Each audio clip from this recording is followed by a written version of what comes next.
It was a quiet summer evening when Maya first noticed something was off. The water in her pool rippled gently, as if someone had just stepped out of it. But no one was there. At least, no one she could see. She stood by the edge, her bare feet sinking into the cool grass, and stared at the shimmering surface. The neighborhood was supposed to be peaceful, a place where she could finally relax after years of hard work. She had saved every penny to buy this house, a modest but beautiful home with a backyard oasis.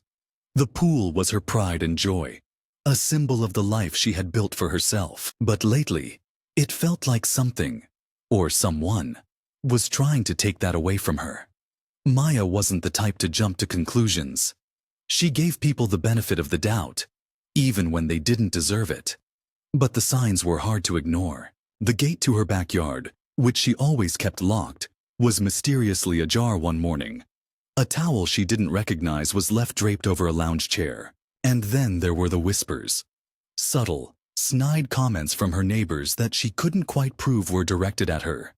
This neighborhood used to be so quiet, one of them had said loudly as she walked by. Her tone dripping with implication. Maya had brushed it off at the time. But now, standing by the pool, she couldn't shake the feeling that she was being watched. The first time she confronted them, it was almost polite. She had seen the footprints, small, muddy prints leading from the edge of her yard to the pool. They were too deliberate to be an accident. She knocked on the door of the house next door, the one where the Johnson family lived. They had been there for years, long before Maya moved in. Mr. Johnson answered, his face a mask of indifference. "Kids will be kids," he said with a shrug when she mentioned the footprints. "They don't mean any harm." But Maya knew better. The Johnsons didn't have kids, and the footprints weren't small enough to belong to a child anyway. Things escalated quickly after that. The trespassing became more brazen. One night, she woke to the sound of splashing. She rushed to the window, her heart pounding, and saw two figures, neighbors she recognized from down the street, laughing and swimming in her pool as if they owned it. She stormed outside, her voice sharp with anger, but they just smirked and climbed out, dripping water all over her patio. "Relax," one of them said, his tone mocking. "It's just a pool. You're not using it right now anyway." Maya clenched her fists, her mind racing. This wasn't just about the pool anymore. It was about respect. It was about boundaries. And it was about the fact that she was the only black woman on the block, and they seemed to think they could treat her however they wanted. She tried to handle it the right way. She called the police, but they barely took her seriously. "It's a civil matter," one officer said, barely looking up from his notepad.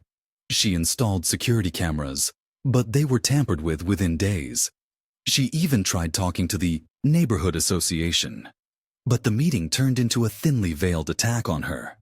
Maybe if you didn't make such a big deal about everything, people wouldn't feel the need to push back, one of the members said, her tone sweet, but her words cutting. Maya left that meeting feeling more alone than ever. But she wasn't going to give up. She couldn't. This was her home, and she wasn't going to let anyone take that away from her. And then, one day, she had an idea. It was risky, and it might not work, but it was the only card she had left to play. She spent days planning, gathering what she needed, and setting the stage. She knew they'd come back. They always did. And this time, she'd be ready. The night it all went down, the air was thick with tension. The moon hung low in the sky, casting long shadows across her yard. She sat inside, watching the live feed from her hidden cameras, her heart pounding in her chest. And then, just as she expected, they appeared. Two figures slipping through the gate, their laughter echoing in the stillness. Maya took a deep breath, her hand hovering over the switch. This was it, the moment of truth. She flipped it, and the backyard erupted in light and sound. What happened next would change everything. For her, for them, and for the entire neighborhood. But that's a story for the next part.